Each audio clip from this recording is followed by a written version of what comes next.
आप सबका बहुत बहुत स्वागत है आपकी अपने चैनल गणेशाय वर्ल्ड में। दोस्तों, आज की वीडियो में हम क्लास 12th केमिस्ट्री में 3 टॉपिक कंप्लीट करेंगे, जिसमें से पहला हम पढ़ेंगे मिसेल। मिसेल क्या होता है, इसका एग्जाम्पल क्या है, ये पढ़ेंगे। इसके बाद दूसरा पढ़ेंगे दोस्तों हम अपोहन, जिसको इंग्लिश में बोलते हैं डायलिसिस, है ना। और इसके बाद थर्ड टॉपिक हमारा रहेगा विद्युत अपोहन, इलेक्ट्रोडायलिसिस। इन 3 टॉपिक को हम आज कंप्लीट करने वाले हैं। तो दोस्तों, सबसे पहले हम पढ़ेंगे मिसेल कि मिसेल क्या होता है। तो दोस्तों, जनरली आपने देखा है कि कोलाइड क्या होता है। तो कोलाइड हमने आपको पढ़ा रखा है। तो दोस्तों, जो कोलाइड होता है वो कोलाइड एक पदार्थ होता है। क्या होता है? एक पदार्थ होता है। और जो ऐसा पदार्थ होता है जो जल के साथ मिलकर क्या बना लेता है? कोलाइडी विलयन बना लेता है। ठीक है, क्या कोलाइड एक पदार्थ होता है और एक ऐसा पदार्थ होता है जो जल के साथ मिलकर क्या बना लेता है? कोलाइडी विलयन, है ना। अब हमने कोलाइड 2 प्रकार के देखे थे, एक द्रव स्नेही कोलाइड और एक द्रवरोधी कोलाइड। यदि आपने इसको नहीं समझा तो वीडियो के डिस्क्रिप्शन में या फिर चैनल की प्लेलिस्ट में जाकर इसको देख सकते हैं। ठीक है, तो द्रव स्नेही कोलाइड क्या होता है? द्रव स्नेही कोलाइड वह होता है जो जल के साथ शीघ्रता से कोलाइडी विलयन बना लेता है, जैसे स्टार्च, गोंद, एल्ब्यूमिन, ये द्रव स्नेही कोलाइड है। ठीक है, और द्रवरोधी कोलाइड क्या होता है? जो शीघ्रता से जल के साथ मिलकर कोलाइडी विलयन नहीं बनाता, जैसे गोल्ड हुआ, प्लेटिनम हुआ, है ना, आयरन हुआ, सिल्वर हुआ, ये क्या होते हैं? द्रवरोधी कोलाइड। ठीक है, तो ये हमने आपको क्लियर कर दिया था। तो दोस्तों, इसी प्रकार से कि जो साबुन होता है, क्या है? जो साबुन होता है और जो डिटर्जेंट होता है, मतलब ऐसा हम कहें कि निरमा होता है, ठीक है, ये भी दोस्तों कोलाइड होते हैं। ये भी क्या होते हैं? कोलाइड होते हैं। ठीक है, तो अब हम मिसेल को समझेंगे। ठीक है, तो ध्यान रखना कि ये कोलाइड क्या होते हैं। ठीक है, तो हमने मान लिया दोस्तों ये एक कोई पात्र है ना। ये कोई पात्र है जिसमें यहाँ तक आपको ये जल दिख रहा हुआ है ना, ये जल भरा हुआ है। और तो ये जो आपको दिख रही है, ये जो जल है या द्रव है, इसकी सतह है। ठीक है, तो यहाँ पर हमने क्या भर दिया है? जल को भर दिया। ठीक है, आपको समझ में आ गया। दोस्तों, अब मैं क्या कर रहा हूं, इस जल में मैं कम सांद्रता में, मतलब कम मात्रा में, कम सांद्रता का मतलब कम मात्रा में, ठीक है, कम मात्रा में मैं निरमा को डाल रहा हूं। ठीक है, अब मैं कम मात्रा में निरमा को डालूंगा दोस्तों, और मैं इसको हिलाऊंगा। तो मैं जनरली देखूंगा कि जो कम मात्रा में निरमा डाला है वो जल के साथ मिल जाएगा, है ना। अब जो विलयन तैयार होगा वो विलयन हमारा कहलाता है विद्युत अपघट्ट। क्या कहलाता है? विद्युत अपघट्ट। ठीक है, तो यदि आपसे किसी ने बोला कि आप विद्युत अपघट्ट बना के दो, तो आप जल में निरमा को या फिर साबुन को थोड़ी कम मात्रा में, कम सांद्रता के साथ घोल देना, तो आपका विद्युत अपघट्ट तैयार हो जाएगा। ठीक है, एक बात क्लियर है। लेकिन दोस्तों, यदि मैं इसी निरमा को, जो मैंने निरमा डाला है, इसी निरमा को मैं अधिक सांद्रता में इसमें डाल दूं, अधिक सांद्रता के साथ मैं इसमें घोल दूं जल में, है ना। तो यहाँ पर ये निरमा है और निरमा की मैंने यहाँ पर क्या ली है? अधिक सांद्रता। ठीक है, अधिक सांद्रता का मतलब है अधिक मात्रा, है ना। मैंने अधिक मात्रा ली है। ठीक है, तो अधिक मात्रा के साथ इसमें घोला तो क्या होगा दोस्तों? अधिक सांद्रता के साथ इसको घोला है और मैंने इसको हिला दिया, तो क्या होगा कि जो कोलाइड है, कोलाइड के रूप में हमने जो निरमा लिया है, उस निरमा के या कोलाइड के जो आयन होंगे वो आयन एक झुंड बना लेंगे। जनरली आपने देखा है, जब कपड़े हमारे घर में मम्मी, है ना, या फिर कभी कभी समय मिल जाता है, टाइम मिल जाता है, तो हम ही, है ना, कपड़े धोते हैं, तो क्या करते हैं, जो बकेट होती है बाल्टी, उस बाल्टी में निरमा डाल देते हैं और उसको अच्छे से हिला देते हैं। और तो हिला देते हैं तो हमने जनरली देखा है कि उसके ऊपर एक झाग बन जाता है। क्या बन जाता है? झाग बन जाता है। मतलब झाग वो बना कैसे? देखो, अधिक सांद्रता में हमने क्या डाला? उसमें निरमा डाला, तो निरमा के जो आयन है, वो निरमा के आयन क्या हुए? जल के साथ मिलकर एक झुंड बना लिए। क्या बना लिए? जल के साथ मिलकर एक झुंड बना लिए। तो उसी प्रकार से दोस्तों, ये निरमा की जब अधिक मात्रा इसमें हम घोलेंगे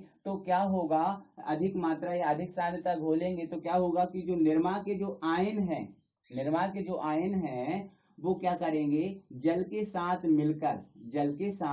मिलकर क्या बना लेंगे, एक झुंड बना लेंगे। क्या बना लेंगे, एक झुंड। तो इस प्रकार से ये झुंड का निर्माण कर लेंगे। मैं यहाँ पर आपको बता दे रहा हूँ, ठीक है। जैसे आपने बकेट या बाल्टी में देखा है, उसी प्रकार का ये झुंड का निर्माण लगभग कर लेंगे, ठीक है। इस प्रकार से ये मैं बना दूं, फिर आगे बता रहा हूं, ठीक है। इस टाइप से, ठीक है।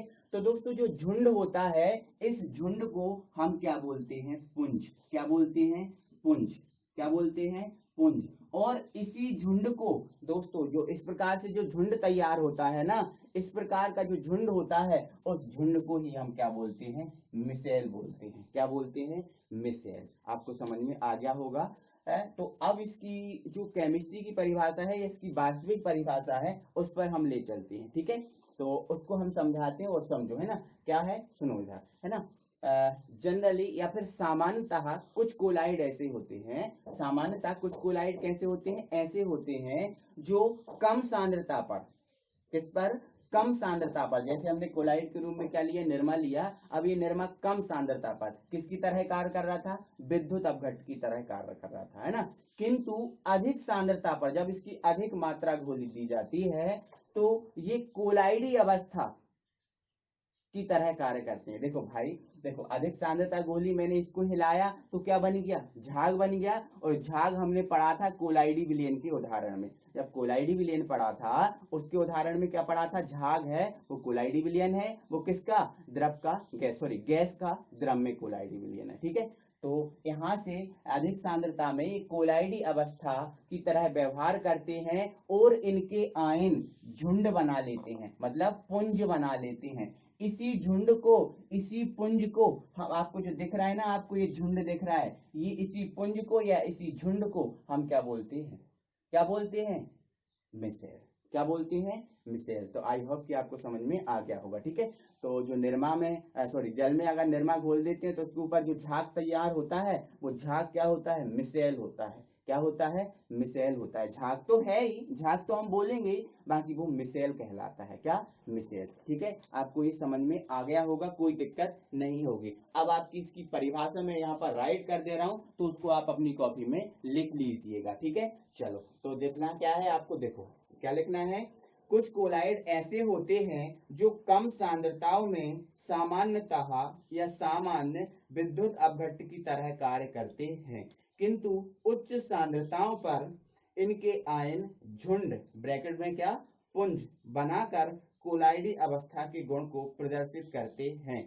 इन्हीं पुंजित कणों को, मतलब इन्हीं झुंड को मिसेल कहते हैं। इन्हीं झुंड को हम क्या कहते हैं, मिसेल कहते हैं। तो ये आपको लिख लेना है। अब मैं इसका एग्जाम्पल बता रहा हूँ, ठीक है। तो एग्जाम्पल के तौर पे आपको क्या लिखना है, उदाहरण, है ना। अभी उदाहरण हमने किसका लिया है, डिटर्जेंट का जल में विलयन ना, या साबुन का जल में विलयन ना, उसका एग्जाम्पल लिया है। तो आप उदाहरण में क्या लिख लोगे, साबुन का जल में विलयन, साबुन का जल में विलयन, है ना। और साबुन का जल में तो विलयन बना ही है ना, उसी को तो, तभी तो ये पुंज बने, झुंड बने। तो ये हमारा क्या है, उदाहरण है ना। और ये इसका डायग्राम है, ठीक है। ये मिसेल है जो है, उसका डायग्राम है, ठीक है। चलो, है ना। और ये आपको दिख रहे हैं झाग के कण, जो झाग दिख रहा है ना, ये इस टाइप के कण है ना, इस टाइप के कण बनते हैं ना झाग में, है ना। और उसकी सतह पर, ठीक है। तो ये हो गया आपका, है ना, मिसेल। अब दोस्तों हम पढ़ाते हैं आपको अपोहन। तो दोस्तों आपको एक डाउट जा रहा होगा, तो उसको क्लियर कर लो कि सर यहाँ पर ये ऋणावेशित आयन ही क्यों आए, धनावेशित क्यों आयन नहीं आए, है ना। तो दोस्तों क्या है कि जो धनावेशित आयन होते, जो निर्मा, देखो निर्मा होता है या साबुन होता है, कोई भी यौगिक होता है, उसमें दो आयन होते हैं, एक प्लस और एक ऋणावेश, प्लस और एक होता है माइनस। तो यहाँ पर दोस्तों जो निर्मा है या साबुन है, उसके ऋणावेशित आयन जल के साथ मिलकर झुंड बनाते हैं, और धनावेशित आयन उसके नीचे बैठ जाते हैं, ठीक है। तो ये ऋणावेशित आयन इसलिए ऊपर आपको दिख रहे हैं, ठीक है। चलो, अब हम पढ़ते हैं अपोहन। दोस्तों अब हम पढ़ते हैं अपोहन, जिसको हम बोलते हैं डायलिसिस, ठीक है। तो दोस्तों जो अपोहन होता है, वो अपोहन एक शुद्धिकरण की प्रक्रिया है। अब किसको शुद्धिकरण की प्रक्रिया है, जो कोलाइडी विलयन होता है, कभी कभी कोलाइडी विलयन में अगर कोई अशुद्धि आ जाती है, तो उन अशुद्धियों को हम अपोहन द्वारा दूर करते हैं। अब अपोहन द्वारा कैसे दूर करते हैं उसको समझो, ठीक है। तो मान लिया दोस्तों मैंने ये कोई एक पात्र है, ये कोई एक पात्र है, ठीक है। अब इस पात्र में दोस्तों कोलाइडी विलयन भरा हुआ है। क्या भरा हुआ है? कोलाइडी विलयन भरा हुआ है, ठीक है। ये इस प्रकार से इसमें कोलाइडी विलयन भरा हुआ है, ठीक है। ये है हमारा कोलाइडी विलयन, कोलाइडी विलयन, ठीक है। और मान लिया इस कोलाइडी विलयन में कुछ अशुद्धियां हैं, और वो अशुद्धियां हैं क्रिस्टल अशुद्धियां, है ना। मतलब कुछ क्रिस्टल के रूप में है, छोटे छोटे टुकड़ों के रूप में इसमें अशुद्धियां है। तो दोस्तों हम उस अशुद्धियों को दूर करना चाहते हैं, ठीक है। हम उस अशुद्धियों को दूर करना चाहते हैं। तो दोस्तों एक जो कोलाइडी विलयन है, उस कोलाइडी विलयन में अशुद्धि को दूर करने के लिए हमें क्या, हमें चर्म पात्र, किसकी? चर्म पात्र। अब ये चर्म पात्र क्या होता है उसको समझो, है ना। अब उस चर्म पात्र तो आपने जनरली देखा होता है दोस्तों, हमारी जो त्वचा होती है, स्किन होती है, उसके नीचे का एक स्किन लगी होती है, उसको हम क्या बोलते हैं? चर्म पात्र, है ना।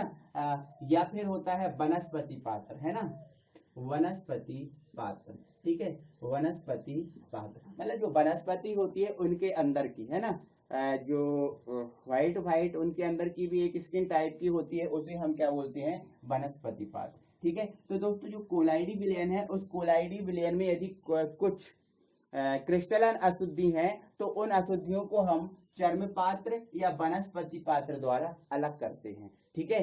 तो दोस्तों किसी कोलाइडी विलयन में उपस्थित क्रिस्टलन अशुद्धियों को या क्रिस्टल वाली अशुद्धियों को चर्म पात्र या वनस्पति पात्र द्वारा अलग करने की जो क्रिया होती है उसे ही हम बोलते हैं अपोहन। अब कैसे अलग करते हैं उसको समझो, है ना। तो मान लिया ये कोलाइडी विलयन है, इसमें कोई अशुद्धि हुई है ना, तो इस अशुद्धि को हमें दूर करना है। तो दोस्तों हमें क्या करना पड़ेगा? इसमें एक चर्म पात्र को, थैली को डुबाना होगा। तो जिस प्रकार से आपको ये दिख रही है दोस्तों, ये एक चर्म पात्र की थैली है, ठीक है। ये चर्म पात्र की क्या है? थैली को मैंने डुबा दिया, और इस थैली को मैंने क्या है कि स्टैंड के थ्रू, है ना, किसी स्टैंड के थ्रू मैंने इसको लटका दिया, ठीक है। इस टाइप से मैंने स्टैंड के थ्रू इस थैली को लटका दिया, ठीक है। तो कुछ देर तक मैं इसको लटका रहने दूंगा, और इसमें से कुछ देर तक इसको मैं लटका रहने दूंगा। तो क्या होगा दोस्तों, इसमें जितनी भी क्रिस्टलन अशुद्धियां हैं, वो क्रिस्टलन अशुद्धियां इसमें प्रवेश कर जाएंगी। ये चर्म पात्र है ना, एक अर्धपारगम झिल्ली टाइप का है। देखो चर्म पात्र अर्धपारगम झिल्ली की तरह कार्य करता है, तो ये अर्धपारगम झिल्ली टाइप का है ना, या फिर अर्धपारगम झिल्ली है, ठीक है। तो कुछ देर बाद क्या होगा कि दोस्तों जितना इस कोलाइडी विलयन में अशुद्धियां होंगी, वो अशुद्धियां इसमें प्रवेश कर जाएंगी, मतलब इस चर्म पात्र में प्रवेश कर जाएंगी, है ना। तो प्रवेश कर जाएंगी तो फिर हम क्या करेंगे कि इसको हटा लेंगे, और जो अशुद्धियां उसको बाहर कर देंगे। अब जो इसमें बचेगा विलयन वो क्या होगा? शुद्ध कोलाइडी विलयन होगा। तो हमने क्या किया, देखो चर्म पात्र द्वारा कोलाइडी विलयन में से क्या, क्रिस्टलन अशुद्धियों को दूर किया। तो दोस्तों यही प्रक्रिया हमारी अपोहन या डायलिसिस कहलाती है, ठीक है। इसमें हम दोस्तों जिस पात्र का यूज करते हैं, मतलब अशुद्धियों को दूर करने के लिए हम इसमें जिस पात्र का यूज करेंगे उसको हम बोलेंगे डायलाइजर। क्या बोलेंगे? डायलाइजर, ठीक है, डायलाइजर, ठीक है। तो इसमें हमने किसको यूज किया? अशुद्धियों को दूर करने के लिए इस थैली का उपयोग किया। तो ये थैली क्या है? हमारी डायलाइजर है ना। तो यहाँ पर ये क्या है? चर्म पात्र थैली, है ना, चर्म पात्र थैली, चर्म पात्र थैली, ठीक है। इसमें क्या भरा हुआ है? कोलाइडी विलयन है। तो इसमें जो ये क्या है, आपको ये क्या दिख रही है? अशुद्धियां, जो क्रिस्टलन अशुद्धियां हैं जो कोलाइडी विलयन में थी वो इसमें प्रवेश कर गई। तो ये क्या है? क्रिस्टलन अशुद्धियां, क्रिस्टलन अशुद्धियां, ओके। और इसको हम क्या बोलेंगे? डायलाइजर। तो ये हमारी दोस्तों अपोहन समझा, है ना। तो सीधी सादी प्रक्रिया है, कोलाइडी विलयन में से क्रिस्टलन अशुद्धियों को चर्म पात्र या वनस्पति पात्र द्वारा अलग करना अपोहन कहलाता है, ठीक है। अब दोस्तों आप इसकी थ्योरी देख लो। दोस्तों थ्योरी यहाँ पर राइट हो रही है, आप इसका स्क्रीनशॉट लेकर लिख सकते हो। तो देखो क्या है थ्योरी, कोलाइडी विलयन में से क्रिस्टलीय अशुद्धियों को, कोलाइडी विलयन में से क्रिस्टलीय अशुद्धियों को जंतु झिल्ली, अब जंतु झिल्ली मतलब चर्म पात्री होता है, जंतु झिल्ली मतलब चर्म पात्री होता है, ठीक है, या वनस्पति झिल्ली मतलब वनस्पति पात्र, है ना, वनस्पति झिल्ली में या फिर वनस्पति झिल्ली द्वारा पृथक मतलब अलग अलग करने की प्रक्रिया को अपोहन कहते हैं। इसमें मतलब अपोहन में जिस पात्र का यूज किया जाता है, या फिर ऐसा कह सकते हैं कि अपोहन में क्रिस्टलीय अशुद्धियों को दूर करने के लिए जिसका उपयोग किया जाता है उसे डायलाइजर कहते हैं। तो साधारण सी प्रक्रिया है दोस्तों अपोहन, और इसके बाद ये आपको डायग्राम मिल जाएगा इसका, जो आप अपनी कॉपी में इसको आराम से नोट्स इसके बना सकते हैं। तो दोस्तों अब हम पढ़ते हैं विद्युत अपोहन को। तो विद्युत अपोहन दोस्तों बिल्कुल अपोहनी जैसा है, ठीक है। अब देखो यहाँ पर अपोहन में हमने क्या जोड़ा, केवल विद्युत, है ना। अब ये क्या है, इलेक्ट्रोडायलिसिस जुड़ जाएगा, ठीक है, इलेक्ट्रो डायलिसिस, ठीक है, डायलिसिस, ठीक है। अब देखो अपोहन में क्या जोड़ा, केवल विद्युत, है ना। तो यहाँ पर ये अपोहन की क्रिया है, यदि इस अपोहन की क्रिया को, मैंने क्या बोला, ये अपोहन, देखो अपोहन आपने समझा है। अब यदि इस अपोहन की क्रिया को दोस्तों मैं विद्युत क्षेत्र की उपस्थिति में कराता हूं, मतलब विद्युत की उपस्थिति में कराता हूं, तो ये कहलाएगा आपका विद्युत अपोहन। क्या कहलाएगा, विद्युत अपोहन, समझो आप, है ना। तो मान लो दोस्तों ये कोई पात्र है और इस पात्र में मैंने 2 इलेक्ट्रोड लगा दिए, ठीक है, ये 2 इलेक्ट्रोड लगा दिए, ठीक है, इस प्रकार से ये 2 इलेक्ट्रोड लगा दिए। और दोस्तों इन इलेक्ट्रोडों को लगाकर मैं इसमें क्या कर रहा हूं, धारा का प्रवाह कर रहा हूं, ठीक है। तो इसमें मैंने धारा का प्रवाह किया, तो यहाँ से मुझे एक बैटरी का यूज करना पड़ेगा, बोलो हाँ कि नहीं, बैटरी का यूज करना पड़ेगा। तो बैटरी का यूज मैंने इसमें किया, तो ये मैंने एक बैटरी लगा दी, ठीक है। चलो ये प्लस होगा, ये माइनस होगा, ठीक है, मतलब ये प्लस है और ये माइनस है, मतलब ये एनोड है और ये क्या है, कैथोड है, ठीक है। चलो तो दोस्तों क्या होता है, अब यदि कोई अपोहन की क्रिया, बहुत इजी है, अपोहन आपने जाना है। अपोहन क्या होता है, जंतु झिल्ली या वनस्पति झिल्ली द्वारा क्रिस्टलीय अशुद्धियों को दूर करना क्या होता है, अपोहन कहलाता है, ठीक है।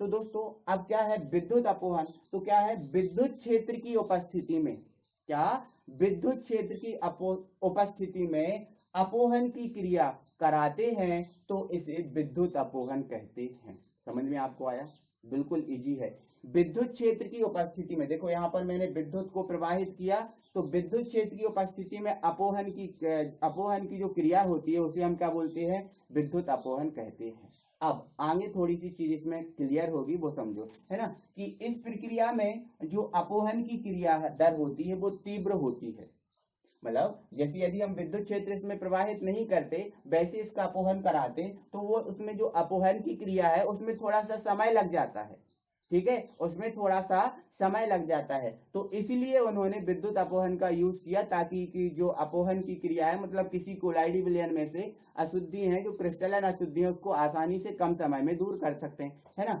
तो यहाँ पर जो इस प्रक्रिया में, विद्युत अपोहन की प्रक्रिया में जो अपोहन प्रक्रिया है उसकी दर क्या होती है, तीव्र होती है।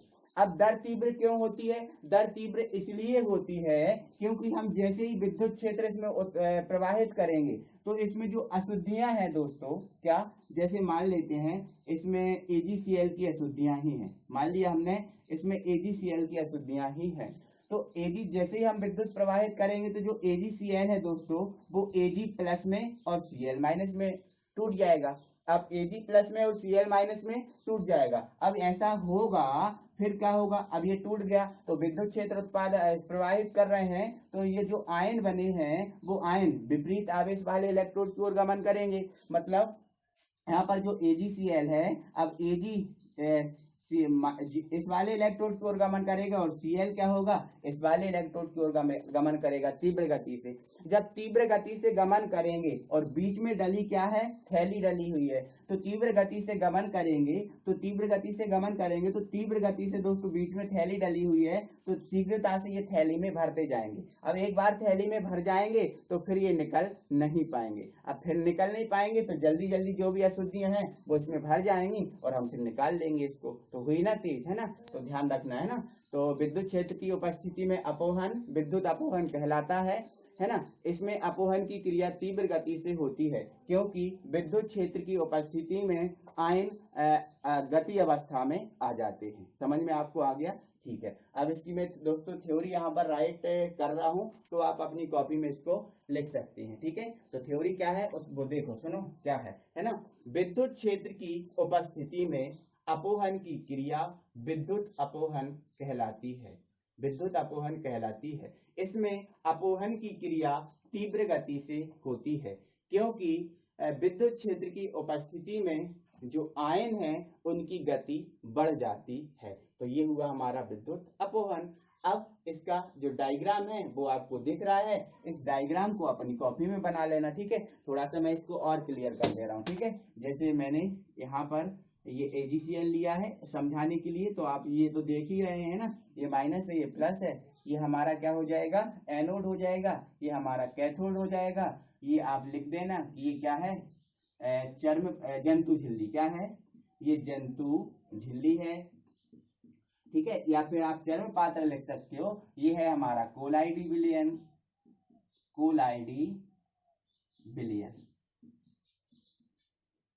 ठीक है। तो ये सब चीजें इसमें आप लिख देना दोस्तों, है ना। तो दोस्तों एक चीज और क्लियर कर रहा हूं मैं आपको, इसके बाद ये विद्युत अपोहन तो मैंने आपको बता ही दिया, इसके बाद मैं आपको एक चीज क्लियर और कर दे रहा हूं, ठीक है। इसको हटा दूं, आपने अपनी कॉपी में स्क्रीनशॉट लेकर बना लेना, ठीक है। चलो एक चीज और क्लियर कर रहा हूं दोस्तों, जो होता है हमारा सूक्ष्म फिल्टरन, क्या होता है, सूक्ष्म फिल्टरन। तो दोस्तों ये सूक्ष्म जो फिल्टरन है वो आपको नाम से ही समझ में आ रहा है, सूक्ष्म फिल्टरों द्वारा, मतलब सूक्ष्म, जैसे हमने प्रयोगशाला में, हमारे स्कूल में प्रयोगशाला में जनरली देखा होता है कि फिल्टर पेपर रखे होते हैं, तो ये सूक्ष्म फिल्टर पेपर कहलाते हैं और इनसे सूक्ष्म फिल्टर पेपर आते हैं, ठीक है।